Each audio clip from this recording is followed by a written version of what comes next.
Everyone, आज हम लोग देखने वाले हैं मर्सिडीज़ बेंज EQS 580 जो कि मर्सिडीज़ बेंज की फ्लैगशिप इलेक्ट्रिक व्हीकल है जो कि मेड इन इंडिया है। इसके अंदर हम फ्रंट पैटर्न देखें तो रेडिएटर ग्रिल के अंदर हमें मर्सिडीज़ पैटर्न लोगो मिलता है और LED स्ट्रिप मिल जाती है फ्रंट में। और जो लाइट्स हैं वो इसमें डिजिटल लाइट्स मिलेंगी जिनकी रेंज लगभग 650 मीटर्स होंगी। इस कार की जो मर्सिडीज़ ने ARAI के थ्रू माइलेज क्लेम करी है that is 857 kilometres in one charge. इसके जो बैटरी है वो 107 किलोवाट आवर्स की बैटरी कैपेसिटी है यूजेबल।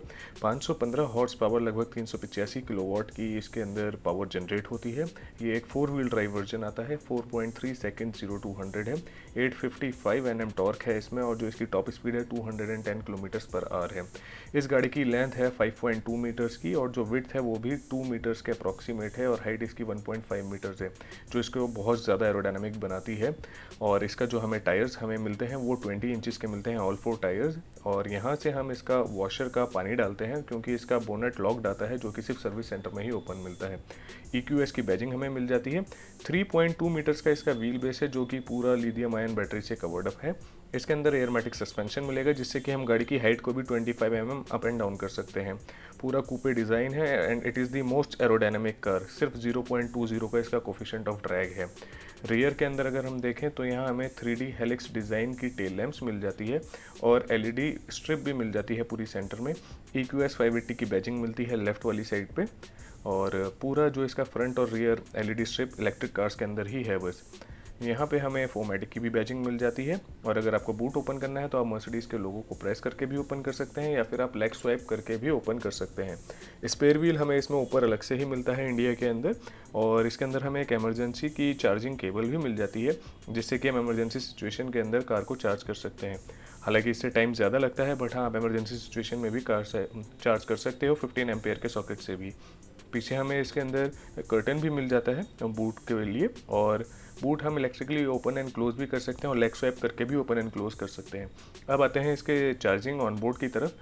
जो मर्सिडीज़ से हमें चार्जर मिलता है वो 11 किलोवाट का मिलता है जिससे कि ये गाड़ी लगभग 8 से 10 घंटे के अंदर चार्ज हो जाती है। ये कुछ इस तरीके से दिखेगा और ये आपके घर पे एक इंस्टॉल होगा बाय मर्सिडीज़ बेंज ओनली। और इसके लिए जो घर का जो आउटपुट है वो भी अराउंड 11 किलोवाट से ज़्यादा ही होना चाहिए ऑब्वियसली, तभी गाड़ी चार्ज हो पाएगी इससे। फ्रेमलेस डोर्स हैं और सीमलेस डोर हैंडल्स हैं। सिर्फ आप हैंड स्वाइप करेंगे और डोर ओपन हो जाएंगे और साइड मिरर्स भी अनफोल्ड हो जाएंगे। फ्रेमलेस डोर्स के अंदर आप देखें तो बहुत अमेजिंग इसका जो डोर का व्यू आता है। पूरा इसका ग्लास एरिया ऊपर रहेगा, नीचे सारा लेदर वेलवेट फिनिश के अंदर आएगा और वुडन ट्रिम भी इसके अंदर हमें मिलेगी। फ्रंट की जो सीट्स हैं वो वेंटिलेशन और हीटिंग के साथ आती हैं, शॉफर पैकेज होता है, मेमोरी सीट्स आती हैं। पूरा जो सेंट्रल का एरिया है इसका 56 इंच की हाइपर स्क्रीन जो कि अभी तक किसी और गाड़ी के अंदर हमने नहीं देखी है वो इसके में हमें मिलती है। ये बेसिकली 3 डिस्प्ले यूनिट्स कंबाइंड है जिसमें कि 12.3 इंच की 2 डिस्प्ले यूनिट्स हैं और सेंटर में एक 17.7 इंच की OLED डिस्प्ले है। इसके अंदर हमें बॉमस्टर का 3D सराउंड साउंड मिलता है जो कि 15 स्पीकर्स के साथ आता है 710 वाट आउटपुट के साथ में। ड्राइविंग असिस्टेंस पैकेज भी मिल जाता है इसके अंदर। 10 way seat massagers, air balance package, panoramic sunroof और मोस्टली जो कंट्रोल्स हैं गाड़ी के वो सारे टच सेंसिटिव हैं। जैसे आपको सनरूफ ओपन एंड क्लोज करनी है आप वो भी टच सेंसिटिव बटन्स के थ्रू कर सकते हो। और स्टीयरिंग व्हील पे भी काफ़ी टच बटन्स दिए हुए हैं और सारा सेंट्रल का टच स्क्रीन सिस्टम दिया हुआ है इसके अंदर। हमें 9 एयरबैग्स इसके अंदर हमें स्टैंडर्ड मिलते हैं। अंदर का जो हमें स्टीयरिंग व्हील भी मिलेगा वो भी पूरा बेज कलर के अंदर मिलेगा और टच सेंसिटिव बटन्स मिलेंगे। सामने जो ड्राइवर इन्फॉर्मेशन सिस्टम है जो कि 12.3 इंच की है उसके अंदर भी काफ़ी ज़्यादा इन्फॉर्मेशन हम लोग देख सकते हैं। जैसे अगर हमें नेविगेशन देखना हो, नेविगेशन के अलावा कुछ हमें असिस्टेंट से रिलेटेड कुछ देखने हो या मीटर के डिस्प्ले डिज़ाइंस हो जिसके अंदर अंडरस्टेटेड मोड हो, स्पोर्ट्स मोड हो, क्लासिक मोड हो, ये बेसिकली डिस्प्ले डिज़ाइंस हैं।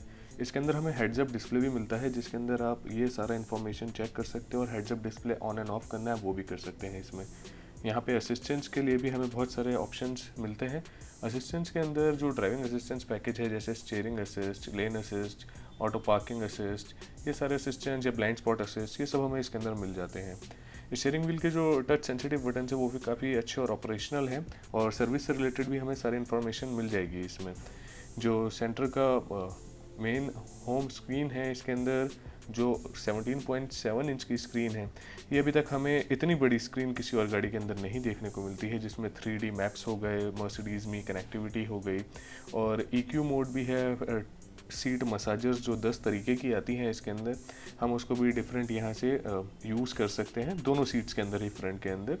और मल्टी कंटूर सीट्स हैं जिसके अंदर हम ना साइड के बोल्स्टर्स को भी इन्फ्लेट और डिफ्लेट कर सकते हैं, लंबर सपोर्ट को भी कर सकते हैं, एक्सटेंडेड थाई सपोर्ट भी यूज़ कर सकते हैं। वो सभी इसके अंदर हमें स्टैंडर्ड मिल जाता है। एक्टिव ब्रेक असिस्ट भी इसमें हमें स्टैंडर्ड मिलता है, जिससे कि गाड़ी ऑटोमेटिक ब्रेकिंग भी लगा लेती है अगर आगे कोई गाड़ी आ जाए तो। ये सेंट्रल डिस्प्ले जो है इसके अंदर ज़ीरो लेयर कॉन्सेप्ट यूज़ करा गया है, जिससे कि हमें ज़्यादा टैब्स ओपन होकर नहीं मिलते, एक ही लेयर के अंदर हम ज़्यादातर चीज़ ऑपरेट कर लेते हैं। और गाड़ी के ऑलमोस्ट सारे ही कंट्रोल फंक्शन सेटिंग्स हम सब यहाँ से ऑपरेट कर सकते हैं। इसके अंदर एक हैपा फिल्टर भी आता है जो कि 99.65 उसका परसेंट रहता है, जिससे कि काफ़ी ज़्यादा क्लीन एयर हमें मिल जाती है। जितने भी एयरबॉर्न पोल्यूटेंट्स होते हैं ना, वो अंदर गाड़ी के अंदर नहीं आते और बहुत ही ज़्यादा क्लीन एयर मिल जाती है।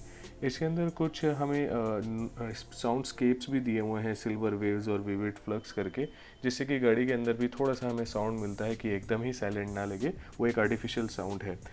स्क्रीन के लोअर पैनल की साइड पे एसी के कंट्रोल्स और फैन के कंट्रोल्स दिए हुए हैं। इसमें बेसिकली 4 जोन ऑटोमेटिक एसी आता है। उसके नीचे वुडन ट्रिम भी दी हुई है, जो कि एक पूरा बहुत स्लीक डिज़ाइन है।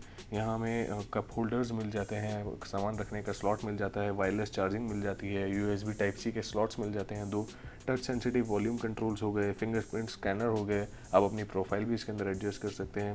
EQ मोड आता है, जिससे कि आप गाड़ी की रेंज और कितनी चार्ज हो रही है वो सब आप सेट कर सकते हैं। यहाँ से कितना गाड़ी कंज्यूम कर रही है, कितने किलोमीटर और चल सकती है, वो सब आप यहाँ से चेक कर सकते हैं।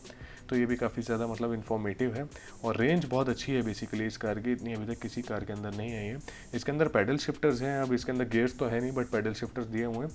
वो बेसिकली काम आते हैं रिक्यूपरेशन मोड के, कि 3 तरीके के रिक्यूपरेशन मोड होते हैं इसके लिए, जो कि normally strong, normal, intelligent recuperation mode है। इसके अलावा हम नो रिक्यूपरेशन मोड भी यूज़ कर सकते हैं। आर्मरेस्ट में भी 2 USB स्लॉट्स दिए हुए हैं और ग्लो बॉक्स की साइड है, तो इसका बटन इधर साइड में यहाँ से अनलॉक हो जाएगा। इसके अंदर एयर बैलेंस पैकेज है, आप यहाँ अंदर परफ्यूम रख सकते हैं, जिससे कि कार के AC वेंट्स के थ्रू ही वो उस परफ्यूम की फ्रेगरेंस हमें मिल जाती है। म्यूज़िक सिस्टम बहुत अच्छा है इसका, जो 710 आउटपुट के साथ में है। आ जाते हैं अब पीछे के डोर्स भी फ्रेमलेस डोर्स मिल जाते हैं हमें, और पीछे की जो सीट्स हैं, जो यहाँ की ट्रिम है वो पूरी लेदर और वुड के अंदर रिक्लाइनिंग सीट्स हैं और कंफर्ट वाले हेडरेस्ट दिए हुए हैं इसके अंदर, और टच सेंसिटिव ही बटन्स हैं पीछे भी सीट एडजस्ट करने के लिए। सीट हीटिंग और वेंटिलेशन दोनों हमें पीछे की सीट्स में मिल जाती हैं, तो इसका मतलब all 4 seats are with heating and ventilation function. Centre में हमें एक बिग आर्मरेस्ट मिल जाता है और पीछे का अगर हम अंदर का एरिया देखें तो काफ़ी अच्छा लेग रूम और हेड रूम हमें मिल जाता है with reclining function and comfort headrest. Panoramic sunroof की वजह से अंदर का व्यू काफ़ी अच्छा हमें मिलता है। 4 जोन ऑटोमेटिक AC मिलता है विद AC वेंट्स और 2 USB स्लॉट्स हमें नीचे भी दिए हुए हैं, मैगजीन होल्डर भी दिया हुआ है और साइड में भी AC वेंट्स दिए हुए हैं इसमें।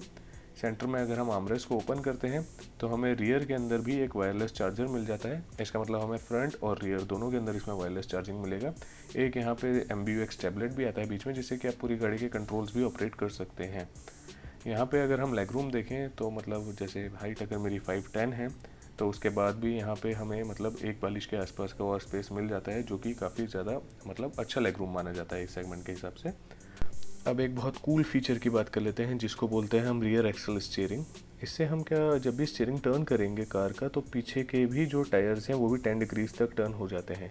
EQS की बैजिंग यहाँ पे फेंडर में मिल जाती है साइड में, और इस कार के अंदर हमें जो सर्विस इंटरवल है वो मिलेगा एवरी 2 ईयर्स और 30,000 kilometres, which ever is earlier. और इसकी जो बैटरी है उसकी वारंटी भी 8 साल की आएगी। एक्स शोरूम 1,55,00,000 रुपये का लॉन्च हुआ है। And thank you for watching.